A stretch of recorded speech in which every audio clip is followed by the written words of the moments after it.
semuanya, pada kesempatan kali ini saya akan mewawancarai salah satu generasi, yaitu generasi X. Oke, sebelumnya selamat malam Bapak. Selamat malam. Oke, boleh memperkenalkan diri terlebih dahulu? Ya, nama saya Ali, usia 43 tahun. Terus apa lagi? Oke, saya izin untuk menggali sedikit analisis mengenai kasus korupsi APD COVID-19 yang merugikan negara sebesar 319 miliar. Apakah Bapak berkenan? Boleh. Oke, untuk pertanyaan pertama, Bapak, bagaimana pandangan Bapak mengenai kasus korupsi APD COVID-19 di Indonesia? Menurut saya kasus itu sangat memprihatinkan buat kita rakyat Indonesia, karena di masa-masa sulit dana untuk masyarakat masih bisa dikorupsi. Oke, betul sekali. Oke, pertanyaan kedua, Bapak, menurut Bapak sendiri nih, apakah tindakan korupsi APD COVID-19 kemarin dapat dikategorikan sebagai pelanggaran hak asasi manusia dan mengapa demikian? Kalau menurut saya pelanggaran itu masuk pelanggaran hak asasi manusia.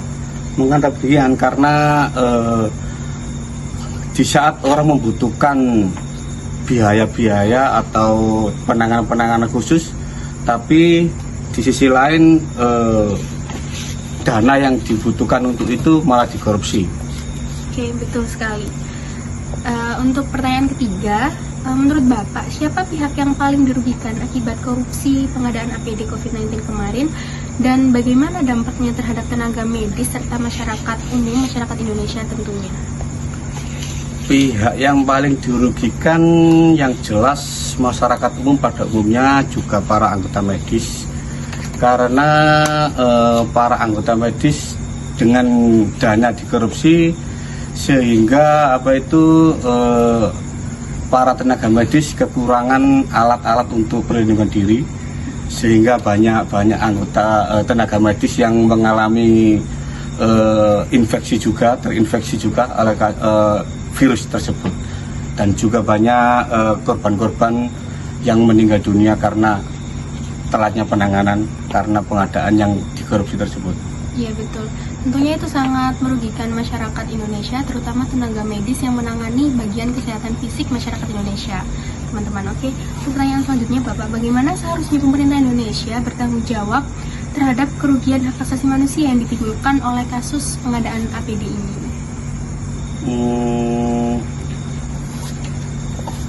Kalau itu gimana?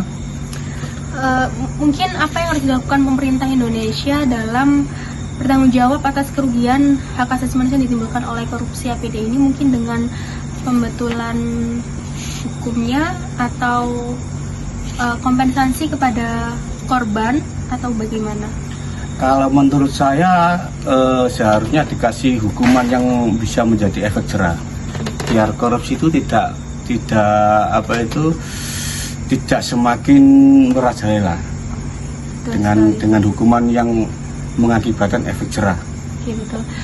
Karena faktanya 3 oknum tersebut yang melakukan kerugian sebesar 319 miliar, nyatanya Bapak cuma dijatuhi hukuman 10 tahun penjara dan denda 100 juta saja.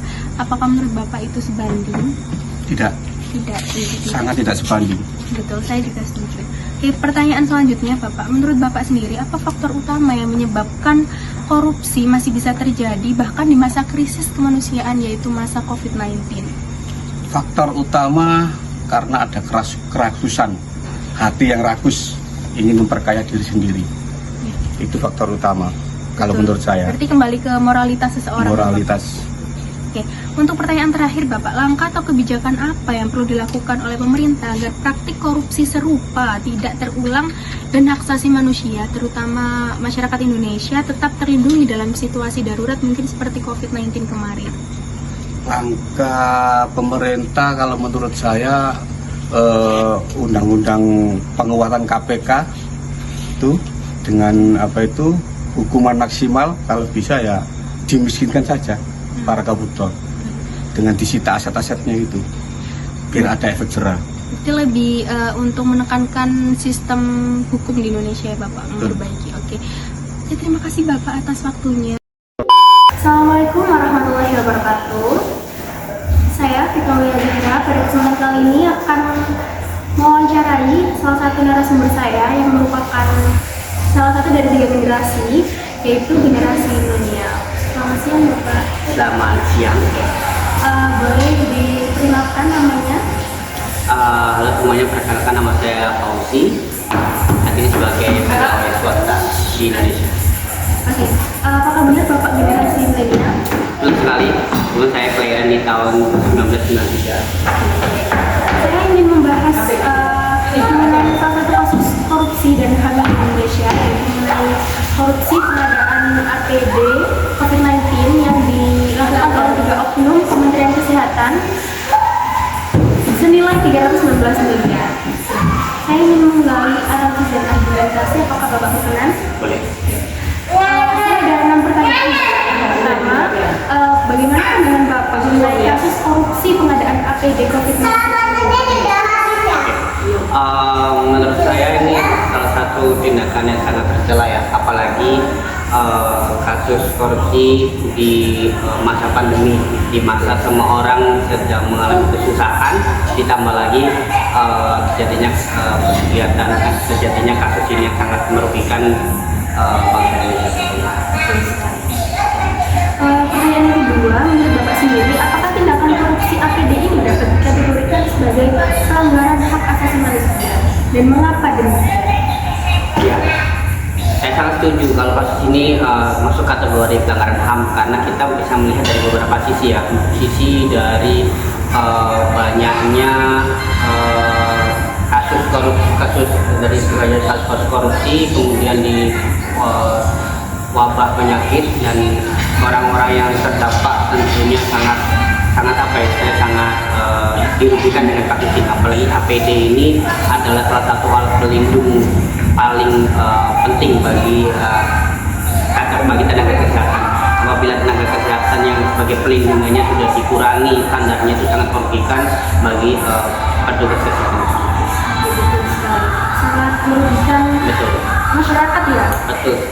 Yang ketiga, menurut Bapak ya, siapa pihak yang paling dirugikan akibat korupsi pengadaan APD? Karena jumlahnya besar sekali ya, 316 miliar. Dan bagaimana dampaknya terhadap tenaga medis tentunya yang dirugikan serta masyarakat? Ya, kalau kita lihat dari berjenjang ya, pertama yang paling dirugikan pasti tenaga medis itu sendiri, karena tenaga medis yang dia sebagai garda terdepan untuk menangani pasien-pasien dari kasus COVID-19, dan kalau mereka sudah merasa tidak aman karena perlindungan atau profesi dari dia sendiri sudah dikurangi, otomatis ya kemungkinan berdampak mereka bisa menjaga nyawa mereka sendiri, kemudian kemampuan mereka untuk menjaga untuk di tingkat kesehatan juga yang berkurang, sehingga berdampak juga terhadap masyarakat yang seharusnya dia bisa ditangani oleh fasilitas kesehatan, dia akhirnya tidak dikerjakan. Untuk selanjutnya, bagaimana seharusnya menurut Bapak pemerintah bertanggung jawab terhadap kerugian HAM yang ditimbulkan oleh kasus korupsi ini? Karena saya dengar berita itu vonisnya itu hanya 10 tahun dan dengan denda 100 juta, tidak sebanding dengan 316 miliar yang dikorupsi oleh oknum tersebut. Yang pertama, kalau kita berbicara sebagai pemerintah, salah satunya adalah harus tegas dalam artian harus diusut tuntas sebenarnya kasus ini seperti apa. Kalau memang diusut bahwa ini memang terbukti kasus korupsi, kemudian terbukti bahwa melanggar, ya yang pertama memang harus dituntut sesuai ketentuan hukum yang berlaku, yang pertama.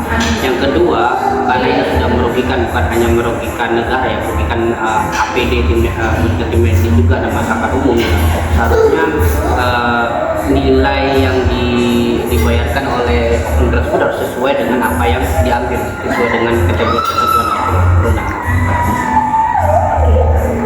Selanjutnya, menurut Bapak, apa faktor utama yang menyebabkan korupsi masih bisa terjadi bahkan di masa krisis seperti pandemi COVID-19, di mana masyarakat mungkin lagi terlanda kesusahan dalam segi sosial, mental, fisik dan lain sebagainya. Menurut Bapak bagaimana? Sebenarnya itu balik lagi ke ada dua hal ya. Yang pertama adalah balik lagi ke diri masing-masing oknum, diri masing-masing seseorang, bahwa itu adalah kesadaran bahwa korupsi atau mengambil bukan hanya adalah tindakan yang tercela, harusnya itu adalah terkait kepribadian akhlak dari setiap insan itu sendiri. Yang pertama, dan yang kedua adalah tindakan tegas hukum. Jadi kalau tindakan tegas hukum tegas bahwa apapun kasus tindak kejahatan termasuk korupsi dengan tegas, ya itu salah satu faktor untuk mereka para pelaku atau calon pelaku dia akan tidak akan melakukan dengan hukuman berat. Berarti 319 miliar yang dirugikan dengan 10 tahun vonis penjara itu tidak masuk Itu akal. sudah menurut saya tidak sebanding dengan kejahatan yang dilakukan. Oke, baik. Untuk pertanyaan terakhir, Bapak, langkah atau kebijakan apa menurut Bapak yang perlu dilakukan agar praktik korupsi serupa tidak terulang dan hak asasi manusia, terutama di Indonesia itu tetap terlindungi? Ya. Kalau bicara tentang kebijakan, sebenarnya di Indonesia ini sudah banyak sekali kebijakan-kebijakan yang dibuat. Tentunya fokus saja bahwa kebijakan itu dijalankan dengan baik. Jadi istilahnya adalah pemangku kebijakan yang harusnya bertindak tegas, dan kebijakan sudah ada. Artinya kebijakannya yang dibuat sekarang sudah jelas, sudah ada, tinggal bagaimana kita menerapkan kebijakan itu tegas, dijalankan dengan baik sesuai dengan ketentuan yang berlaku, sesuai dengan tingkat kerugiannya. Jadi misalnya tidak ada tebang pilih lah, dan semuanya kalau dia salah harus dihukum, kalau dia benar ya harus dibebaskan. Berlaku adil kepada semua. Berlaku adil. Mungkin itu saja untuk wawancara pada kali ini. Terima kasih Bapak atas Sama-sama. Assalamualaikum warahmatullahi wabarakatuh. Baik teman-teman semuanya, pada kesempatan kali ini saya akan melanjutkan wawancara terakhir saya bersama generasi yang katanya adalah generasi penerus bangsa yang sering diobrolkan di media sosial. Oke, selamat malam Kak. Boleh perkenalan terlebih dahulu? Oke, perkenalkan nama saya Yuni. Saya kelahiran 2000, jadi sekarang saya umur 26 tahun. Oke, berarti benar ya kalau Kak Yuni Gen Z? Benar. Bisa disebut seperti itu. Karena kita sama-sama Gen Z, sebenarnya analisis kita itu sebenarnya nggak jauh berbeda teman-teman. Jadi saya ingin tahu analisis dari Kak Yuni mengenai korupsi yang terjadi akhir-akhir ini waktu COVID-19. Kak Yuni tahu nggak bahwa ada korupsi mengenai pengadaan APD oleh Kementerian Kesehatan? Oh iya, Saya tahu ya. Saya ingin mencari analisis Kak Yuni. Apakah Kak Yuni bersedia? oke. Oke Kak Yuni, untuk pertanyaan pertamanya nih, bagaimana pandangan kakak mengenai kasus korupsi pengadaan APD COVID-19 di Indonesia? Ya gimana ya, namanya juga korupsi. Apapun yang korupsi itu pasti bakal terus dilakukan banyak orang. Apalagi ini yang dikorupsi adalah dana pengadaan APD COVID-19. Yang dimana apa tuh namanya, ini kan sangat penting banget ya buat nakes gitu, karena mereka yang ada di karena mereka yang berada di garda terdepan buat berjuang memulihkan keadaan Indonesia, lalu ternyata dalam pengadaannya korupsi. So itu sangat merugikan banget. Ya, Ya, betul banget sih Kak, sangat merugikan masyarakat ya Kak. Oke, next nih Kak, untuk pertanyaan kedua, menurut kakak, apakah tindakan korupsi APD kemarin dapat dikategorikan sebagai pelanggaran hak asasi manusia dan mengapa kira-kira demikian? pastinya itu termasuk pelanggaran HAM ya, karena gara-gara korupsi APD tenaga medis itu kan sama masyarakat juga jadinya nggak bisa dapat perlindungan yang maksimal gitu. Jadi korupsi ini sangat merugikan banget, jadi mereka tuh nggak punya hak kayak hak buat hidup sehat, hidup layak, kembali pulih itu juga terhambat karena dana yang seharusnya dialihkan ke Kesehatan. benar ke pengadaan APD tadi itu nggak ada kan. Jadi Betul banget. Jadi ini sangat-sangat melanggar hak asasi manusia, terutama masyarakat Indonesia. Untuk next pertanyaan ketiganya nih Kak, sebagai siapa pihak yang paling dirugikan akibat korupsi pengadaan APD kemarin dan bagaimana dampaknya terhadap tenaga medis tentunya serta masyarakat juga? yang dirugikan pastinya masyarakat, karena apapun yang dikorupsi oleh pemerintah kan uang yang dikorupsi dari mereka kan keluar dari masyarakat juga. Jadi pastinya yang dirugikan pertama masyarakat.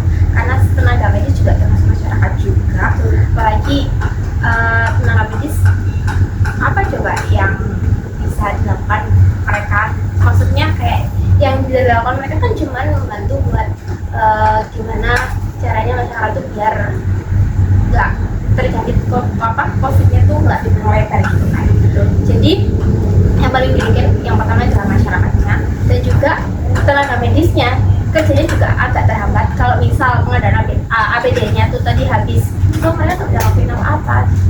Karena alat tempurnya mereka ya dari APD itu kan. Betul, sumber ekonominya juga dari pemerintah ya. Benar.